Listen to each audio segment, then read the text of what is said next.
¿Sabés qué es lo primero que hace la mayoría de la gente cuando abre los ojos?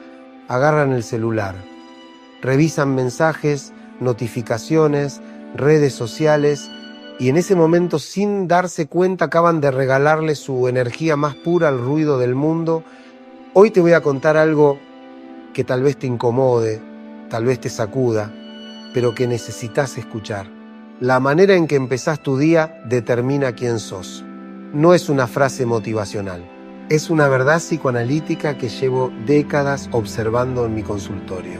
Y si te quedás hasta el final, vas a descubrir por qué tus primeros minutos de vigilia son el campo de batalla más importante de tu vida emocional. Antes de seguir, haceme un favor, suscríbete a este canal ahora mismo y deja un comentario abajo diciéndome qué es lo primero que haces cuando te despertás. ¿Agarrás el teléfono? ¿Pensás en tus problemas? ¿O te das un momento para vos? Quiero saber. Déjame empezar contándote algo. Hace unos años recibí en mi consultorio a una mujer de 42 años. La voy a llamar Silvia, aunque ese no es su nombre real. Silvia llegó diciéndome que se sentía agotada antes de empezar el día. Gabriel, me despierto y ya estoy cansada, me dijo con lágrimas en los ojos. Le pregunté por su rutina matutina. Suena la alarma, la apago, reviso el WhatsApp por si mi ex me escribió, miro Instagram para ver qué están haciendo todos mientras yo me hundo y después me levanto con una angustia que me pesa como una piedra. ¿Te suena familiar? ¿A cuántos de ustedes les pasa algo parecido? Silvia no estaba deprimida porque sí. Estaba deprimida porque cada mañana elegía, sin saberlo, alimentar su dolor antes que a ella misma. El inconsciente no descansa. ¿Sabés? Cuando dormís, tu mente sigue trabajando. Procesa emociones, organiza recuerdos, intenta resolver conflictos internos y cuando despertás estás en un estado muy particular, vulnerable, permeable, receptivo. Los primeros pensamientos que tenés, las primeras acciones que realizás marcan el tono emocional de todo tu día. Freud hablaba del resto diurno, esos fragmentos del día anterior que se cuelan en los sueños, pero hay algo más. También existe el resto nocturno, todo ese material inconsciente que emerge cuando abrís los ojos. Estás atravesando una frontera entre dos mundos, el del sueño y el de la vigilia. Y en esa frontera delgada, frágil, decidís, consciente o inconscientemente, qué mundo vas a habitar hoy. Escúchame bien. No estoy diciendo que tenés que despertar con una sonrisa falsa y decir afirmaciones positivas frente al espejo. Eso es basura emocional. Lo que te digo es otra cosa. Tenés que aprender a proteger tu despertar.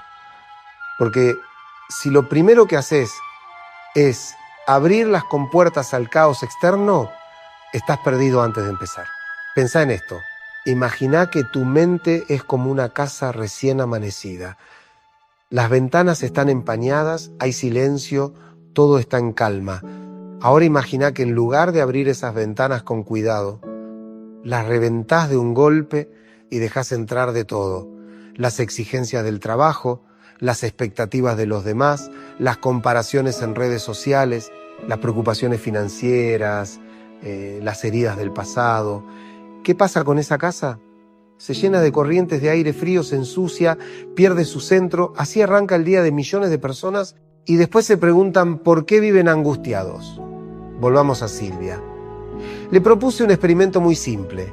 Silvia, le dije, durante una semana, cuando suene la alarma, no toques el celular.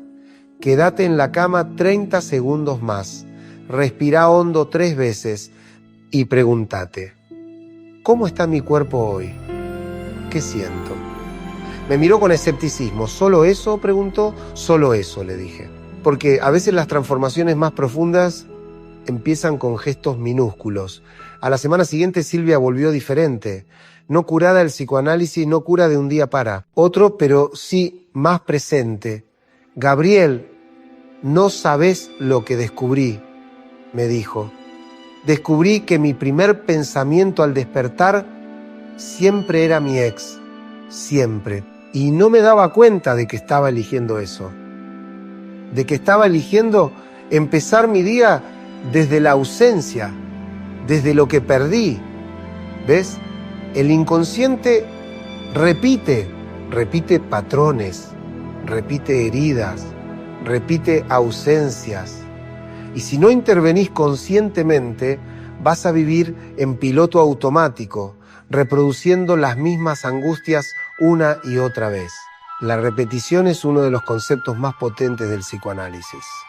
Repetimos lo que no comprendemos, repetimos lo que no pudimos elaborar.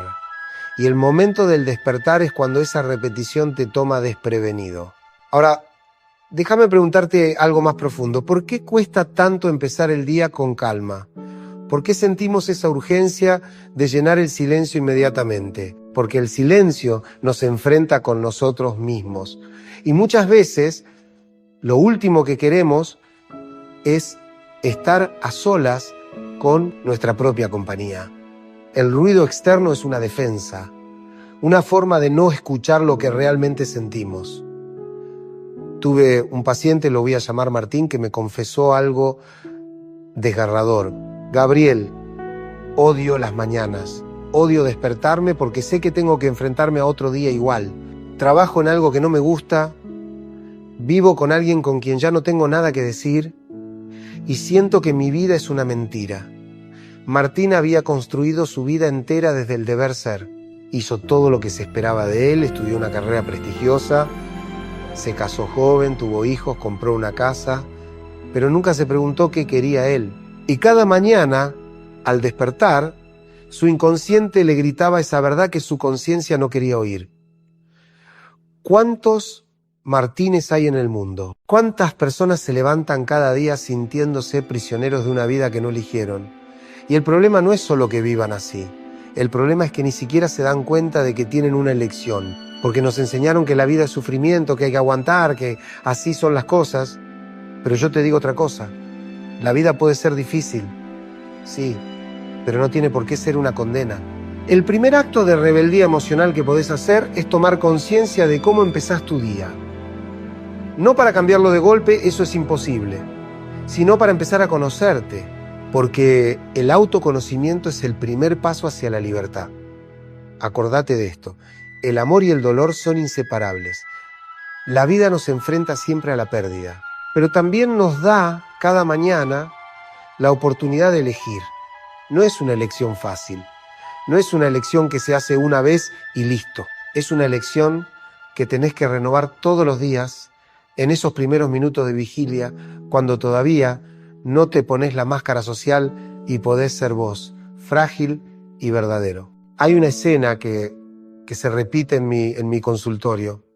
Alguien llega y me dice, Gabriel, no sé qué me pasa, estoy triste todo el tiempo. Y cuando exploramos juntos, descubrimos que esa tristeza tiene un horario. Aparece más fuerte a la mañana. ¿Por qué? Porque la mañana es el momento en que todavía no estamos distraídos, no estamos ocupados, no estamos entretenidos. Estamos desnudos frente a nosotros mismos. Y esa tristeza que arrastramos, ese duelo no elaborado, esa herida no cicatrizada nos espera ahí, en el umbral del día, pidiéndonos atención. Escúchame, el duelo no es una enfermedad, es el precio del amor. Todos estamos atravesados por pérdidas. Algunos perdieron a seres queridos, otros perdieron amores, trabajos, sueños, versiones de sí mismos. Y esas pérdidas están ahí, dentro tuyo, esperando ser reconocidas. Si no les das espacio, si no les das palabras, van a manifestarse de todas formas, en angustia, en insomnio, en esa sensación de vacío que no sabes de dónde viene. Entonces, ¿qué hacemos con todo esto? ¿Cómo empezamos el día de una manera que nos respete, que nos cuide, que nos ayude a vivir más conscientes? Te voy a dar algunas claves. No son recetas mágicas. Son herramientas que he visto funcionar tanto en mi vida como en la de mis pacientes. Primero, crea una transición consciente entre el sueño y la vigilia. Cuando suena la alarma, no saltes de la cama como si tu vida dependiera de eso. Quédate unos minutos ahí sintiendo tu cuerpo. ¿Dónde hay tensión? ¿Dónde hay calma? Respirá profundo, no hace falta que medites ni que hagas nada complicado. Solo respirá y sentí.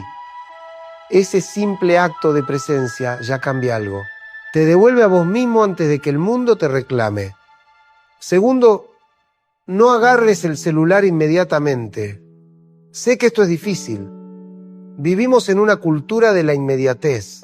Nos acostumbraron a estar siempre disponibles, siempre conectados. Pero esa hiperconexión tiene un precio. La desconexión con vos mismo. Los primeros 20 minutos del día deberían ser tuyos, no de tu jefe, no de tus hijos, no de tus redes sociales, tuyos. Protege ese tiempo como si tu salud mental dependiera de eso, porque depende. Tercero, hace algo que te ancle en el presente. Puede ser preparar un café con atención plena, sentir el agua caliente en la ducha, escribir 3 líneas en un cuaderno sobre cómo te sentís. No importa qué sea, lo importante es que sea un ritual que te conecte con el aquí y ahora. Los rituales no son supersticiones, son formas de darle estructura al caos, de decirle a tu inconsciente, estoy acá, estoy presente, este es mi momento. Cuarto, pregúntate algo radical cada mañana. Y esta pregunta va a incomodar a más de uno. Pregúntate, ¿estoy viviendo la vida que quiero vivir? No todos los días vas a tener una respuesta clara, no todos los días vas a poder cambiar algo, pero el solo hecho de hacerte la pregunta ya es un acto de honestidad, porque la mayoría de la gente vive en negación. Viven reprimiendo sus deseos, acallando su voz interior, sometiéndose a lo que los demás esperan de ellos. Y un día despiertan con 50 años y se dan cuenta de que vivieron la vida de otro. Déjame contarte otra historia. Había una paciente, la llamaré Laura, que vino a verme porque no podía levantarse de la cama, literalmente. Tenía un trabajo estable, una pareja, una vida aparentemente ordenada, pero cada mañana sentía un peso inmenso que la mantenía pegada al colchón. Es como si mi cuerpo supiera algo que mi mente no quiere aceptar, me dijo. Y tenía razón. Su cuerpo estaba hablando. Estaba diciéndole, no quiero esta vida. Pero ella no lo escuchaba. O no se permitía escucharlo. Trabajamos meses juntos. Laura empezó a darse cuenta de que había construido su vida para complacer a su madre, que siempre soñó con tener una hija exitosa en los negocios. Pero Laura, en el fondo, siempre quiso ser maestra de jardín de infantes. Amaba a los niños, le encantaba esa conexión simple, esa pureza, pero lo había enterrado porque no era serio, porque no daba plata, porque su familia se iba a decepcionar. ¿Qué pasó cuando Laura finalmente tomó la decisión de cambiar de carrera? No fue fácil. Hubo peleas familiares, hubo miedos, hubo noches de insomnio, pero algo cambió radicalmente. Volvió a poder levantarse de la cama. Sus mañanas dejaron de ser una tortura, porque estaba por fin viviendo desde su verdad, no desde la verdad de otro. Esto es algo que muchos terapeutas no te van a decir, pero yo sí.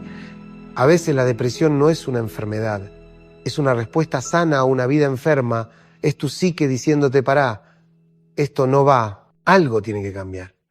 Y si seguís ignorando esa voz, si seguís empujándola hacia abajo con pastillas, con distracciones, con frases motivacionales vacías, va a explotar de otra forma, en tu cuerpo, en tus relaciones, en tus crisis de pánico.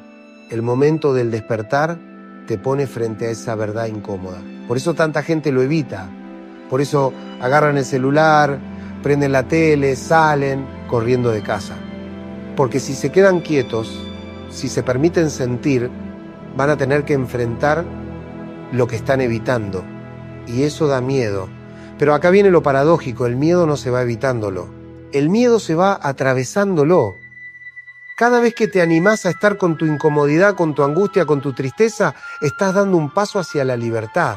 No la libertad de no sentir, eso es imposible y además indeseable, sino la libertad de elegir cómo responder a lo que sentís.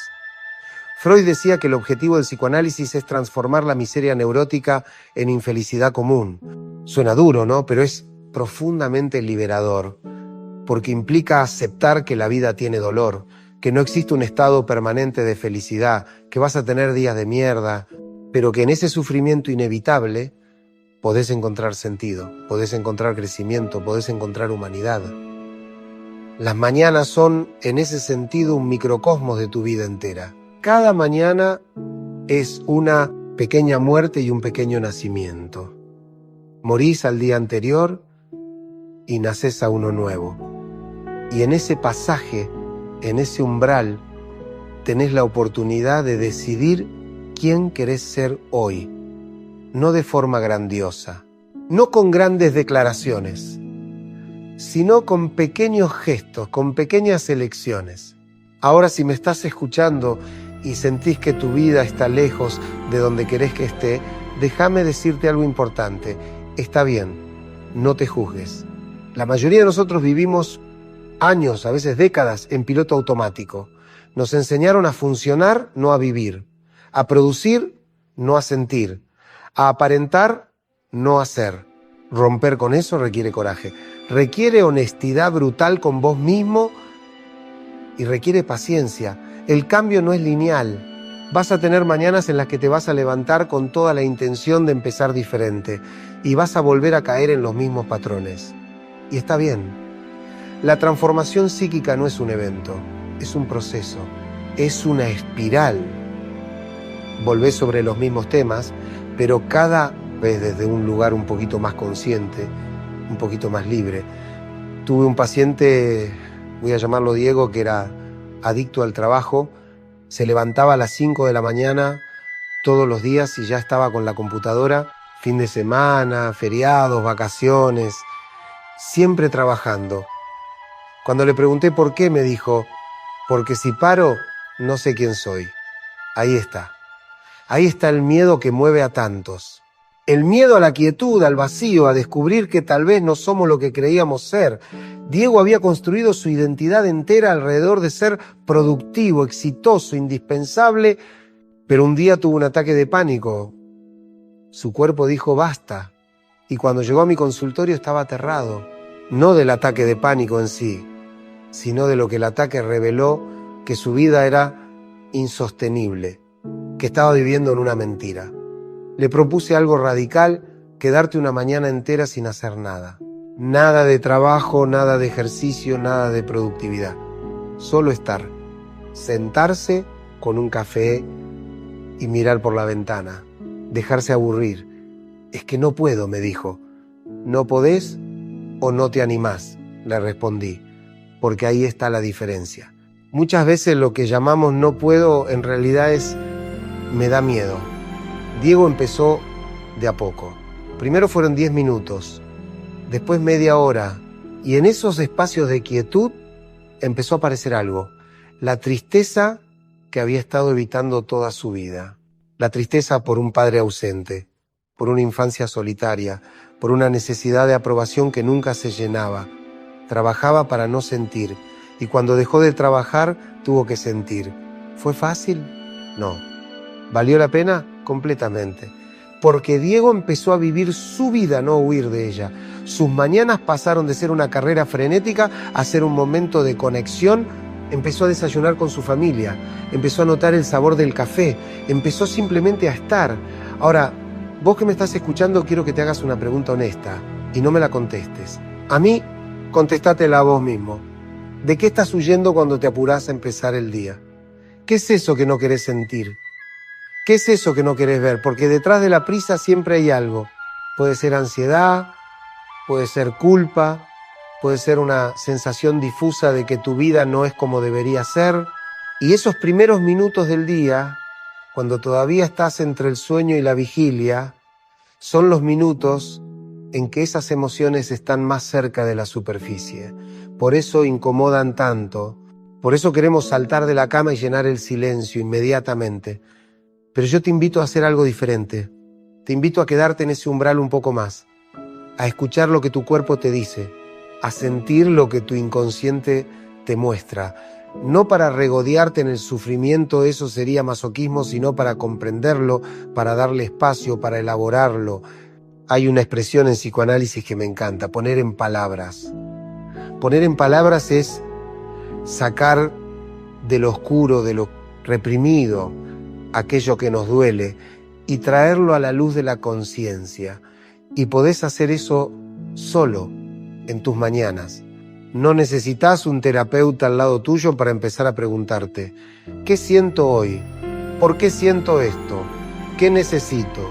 A veces vas a tener respuestas, a veces no, pero el solo hecho de preguntarte ya es transformador, porque estás saliendo del piloto automático, estás tomando las riendas de tu experiencia emocional, estás diciendo, mi vida es mía, mi día es mío, y voy a empezarlo desde mí, no desde lo que el mundo me exige. Déjame hablarte ahora de algo que muchos evitan, la soledad. Las mañanas son por naturaleza un momento de soledad. Incluso si vivís con gente, esos primeros minutos suelen ser tuyos. Y la soledad aterra. Nos enseñaron que estar solos es sinónimo de fracaso. Que si estás solo es porque algo está mal con vos. Pero yo te digo lo contrario, la soledad es el espacio donde te encontrás con vos mismo. Y si no aprendés a estar a gusto con tu propia compañía, vas a buscar afuera desesperadamente lo que solo podés encontrar adentro. ¿Cuántas relaciones de pareja se sostienen por miedo a la soledad? ¿Cuánta gente se queda en trabajos miserables, en amistades tóxicas, en situaciones que los destruyen, solo porque la alternativa a estar solo les parece peor? Y entonces viven en una soledad poblada, rodeados de gente pero profundamente solos, porque la verdadera soledad no es física, es emocional, es no poder ser vos mismo con el otro. Las mañanas te dan la oportunidad de practicar la soledad nutritiva, de encontrarte con vos sin máscaras, sin roles, sin expectativas, de preguntarte, ¿quién soy yo cuando nadie me mira? ¿Qué deseo cuando no tengo que cumplir con nadie? Y esas preguntas, aunque incómodas, son el camino hacia la autenticidad. Tuve una paciente, la llamaré Mónica, que tenía terror a las mañanas, terror literal. Cada noche, antes de dormir, sentía una angustia creciente, porque sabía que al día siguiente tendría que despertar. Y cuando lo hacía, lo primero que sentía era un vacío enorme. Es como si me despertara y ya estuviera cayendo, me dijo. Exploramos juntos ese vacío. Y descubrimos algo doloroso. Mónica había construido su vida entera para satisfacer las necesidades de otros. Era una madre abnegada, una esposa complaciente, una empleada perfecta, pero ella misma había desaparecido en el proceso. No sabía quién era, no sabía qué le gustaba, no sabía qué deseaba, y cada mañana, cuando despertaba, se enfrentaba con esa ausencia insoportable. ¿Cómo salís de ahí? Primero reconociendo que estás ahí. Mónica había pasado años negando su insatisfacción, tapándola con ocupaciones, con responsabilidades, con el discurso de así es la vida, pero su inconsciente no se dejó engañar. Ese terror matutino era su psique gritando, existí, aparecé, viví tu vida. Y poco a poco Mónica empezó a reconquistarse. Empezó con cosas chiquitas. Se levantaba 15 minutos antes que el resto de la familia para tomar un té sola, en silencio. Empezó a escribir en un cuaderno lo que sentía, sin censura. Empezó a preguntarse qué quería hacer, no qué debía hacer. Y con el tiempo, ese vacío empezó a llenarse, no con las expectativas de otros, sino con ella misma. Porque esa es la paradoja hermosa del psicoanálisis. Cuando te encontrás con tu verdad, por más dolorosa que sea, empezás a vivir. Cuando dejás de fingir, cuando dejás de reprimir, cuando te animás a ser quien realmente sos, la vida cambia. No necesariamente se vuelve más fácil, pero se vuelve más tuya. Las mañanas entonces son una invitación diaria a ese encuentro, a preguntarte, ¿voy a vivir hoy desde mi verdad o desde la mentira que construí para sobrevivir? Y no esperes que la respuesta sea siempre heroica. Hay días en los que vas a elegir la mentira, porque es más fácil, porque es más segura, porque cambiar da miedo. Pero el solo hecho de saber que estás eligiendo ya es un paso enorme. Ahora, quiero hablar de algo que aparece mucho en mi consultorio, la culpa. La culpa matutina, esa sensación apenas abrís los ojos de que no hiciste suficiente, de que no sos suficiente, de que algo está mal con vos. Es como si tu propio super-yo, esa instancia psíquica que representa las normas y las exigencias, te estuviera esperando al despertar para juzgarte. Gabriel, me despierto y ya me siento culpable, me dicen. ¿Culpable de qué? A veces ni siquiera lo saben. Es una culpa difusa, ancestral, como si cargaras con algo que no es tuyo. Y muchas veces efectivamente no es tuyo. Es la culpa introyectada de tus padres, de tu familia, de tu cultura. Es la culpa por no ser perfecto, por tener deseos, por existir. La culpa es uno de los afectos más paralizantes. Te mantiene atado al pasado, a lo que no hiciste, a lo que no dijiste, a lo que deberías haber sido. Y empezar el día con culpa es como salir a correr con una mochila de 20 kilos. Podés moverte, sí, pero con un esfuerzo desmedido. Entonces, ¿qué haces con esa culpa? Primero, reconocela. No la reprimas, no la niegues. Decí, estoy sintiendo culpa. Segundo, pregúntate de dónde viene. ¿Es una culpa real? ¿Hiciste algo que dañó a alguien? ¿O es una culpa neurótica producto de exigencias imposibles? Tercero, y esto es lo más difícil, empezá a perdonarte. No de forma intelectual, sino visceral. Porque la mayoría de nosotros somos infinitamente más compasivos con los demás que con nosotros mismos. Tuve un paciente, lo llamaré Raúl, que vivía en una culpa permanente. Se había divorciado años atrás y sentía que había arruinado la vida de sus hijos. Cada mañana se despertaba con ese peso. Soy un mal padre, se repetía. Y entonces compensaba con regalos, con permisividad, con una presencia agobiante que terminaba alejando aún más a sus hijos. Trabajamos mucho sobre eso. Raúl tuvo que enfrentar algo doloroso, que su matrimonio no funcionaba, que quedarse por los niños hubiera sido peor, que sus hijos necesitaban un padre honesto, no un padre mártir.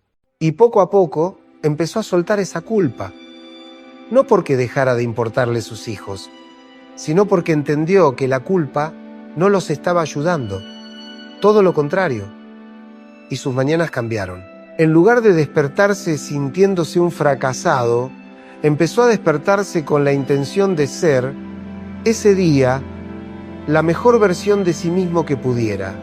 No perfecto, pero presente, auténtico, auténtico. Y sus hijos lo notaron. Porque los hijos no necesitan padres perfectos, necesitan padres reales. Esto que te estoy contando no son casos aislados, son patrones que se repiten una y otra vez, porque todos, absolutamente todos, cargamos con algo, con duelos no elaborados, con amores perdidos, con palabras no dichas, con sueños abandonados, y esa carga está ahí, en tu inconsciente esperando. Y cada mañana, cuando tu conciencia todavía no está del todo alerta, esa carga aparece. Por eso te digo, no subestimes el poder de cómo empezás tu día. No lo hagas en piloto automático. No permitas que el ruido externo invada tu espacio interno antes de que vos hayas tomado posesión de tu propio día, porque si no lo haces vos, el mundo lo va a hacer por vos y vas a terminar viviendo la vida de otro. Ahora, hablemos de algo más. El vínculo con el cuerpo. ¿Cuánta gente vive disociada de su cuerpo? La mente va para un lado, el cuerpo para otro. Y las mañanas son el momento perfecto para reconectar con esa unidad. Porque cuando dormís, tu cuerpo estuvo ahí, procesando, regenerándose. Y cuando despertás, tiene mensajes para vos. Tiene sensaciones, tensiones, dolores, placeres. Pero la mayoría de la gente ignora esos mensajes. Se levanta mecánicamente, se mete en la ducha, se viste, sale, sin registrar nada. Y entonces el cuerpo tiene que gritar para ser escuchado. Y grita con enfermedades, con dolores crónicos, con ataques de pánico, porque el cuerpo no miente. El cuerpo dice la verdad que la mente no quiere aceptar. Yo te propongo algo radical. Antes de levantarte, hace un escaneo corporal. No hace falta que sepas de yoga ni de mindfulness. Simplemente con los ojos cerrados, recorre mentalmente tu cuerpo. Empezá por los pies. ¿Cómo están? ¿Hay tensión? Subí por las piernas, el abdomen, el pecho, los hombros, el cuello, la cabeza. ¿Dónde hay incomodidad? ¿Dónde hay bienestar? No se trata de cambiar nada. Se trata de registrar, de tomar conciencia. Porque cuando tomás conciencia de tu cuerpo estás diciendo, existo, estoy acá, soy un ser encarnado, no solo una mente flotante. Y esa simple toma de conciencia ya cambia tu relación con vos mismo. Tuve una paciente, la llamaré Cecilia, que sufría de dolores de espalda crónicos. Había ido a 1000 médicos, había hecho 1000 estudios y todo daba normal. Cuando llegó a mi consultorio me dijo, Gabriel, no sé qué hacer. Este dolor me está destruyendo la vida. Le pregunté cuándo había empezado. Hace 3 años cuando mi mamá se enfermó. ¿Ves la conexión? El cuerpo de Cecilia estaba expresando lo que su mente no podía, el peso de cuidar a una madre enferma, el peso de sentirse responsable, el peso de no poder ser ella misma. Ese dolor era real, no era psicosomático en el sentido de imaginario, era psicosomático en el sentido de que su psique estaba hablando a través del soma, del cuerpo. Y cuando Cecilia empezó a trabajar sobre esa carga emocional, cuando empezó a poner en palabras su angustia, su enojo, su cansancio, el dolor empezó a ceder. No desapareció de un día para otro, pero empezó a hacerse manejable, porque ya no tenía que gritar. Ya estaba siendo escuchado. Las mañanas son el momento ideal para esa escucha, para preguntarle a tu cuerpo, ¿qué me querés decir hoy? Y escuchar, de verdad, sin juzgar, sin querer cambiar nada, inmediatamente. Solo escuchar. Ahora quiero hablar de otra cosa. Los sueños. Freud llamó a los sueños la vía regia hacia el inconsciente. Y tenía razón. Cuando soñás, tu inconsciente está libre de las censuras de la vigilia. Puede mostrar deseos reprimidos, conflictos no resueltos, miedos ocultos. Y al despertar, muchas veces traes fragmentos de esos sueños. Imágenes, emociones, sensaciones. ¿Qué haces con eso? La mayoría de la gente lo ignora. Son solo sueños, dicen. Pero yo te digo, no son solo nada, son ventanas a tu mundo interno. No hace falta que los interpretes con un manual freudiano al lado, pero sí podés registrarlos, anotarlos, preguntarte qué te generaron emocionalmente. Tuve un paciente, lo llamaré Esteban, que tenía el mismo sueño recurrente. Soñaba que llegaba tarde a un examen final, siempre, una y otra vez. Y se despertaba angustiado, con taquicardia. Le pregunté qué asociaba con eso. No sé, me di yo. Ya terminé la facultad, hace 10 años. Pero cuando exploramos, apareció otra cosa. Esteban sentía que su vida entera era llegar tarde. Tarde para casarse, tarde para tener hijos, tarde para encontrar un trabajo que le apasionara. Vivía con una sensación permanente de estar corriendo detrás de algo que no alcanzaba. Y ese sueño era la manifestación de esa angustia existencial. Y una vez que lo puso en palabras, una vez que tomó conciencia de ese patrón, el sueño empezó a espaciarse, porque ya no necesitaba repetirse. El mensaje había sido entregado, había sido escuchado. Entonces, si tenés sueños recurrentes, si hay imágenes que se repiten, no las descartes. Pregúntate qué te están queriendo mostrar. Y si no llegás a una respuesta, está bien, pero el simple acto de preguntarte ya abre una puerta. Las mañanas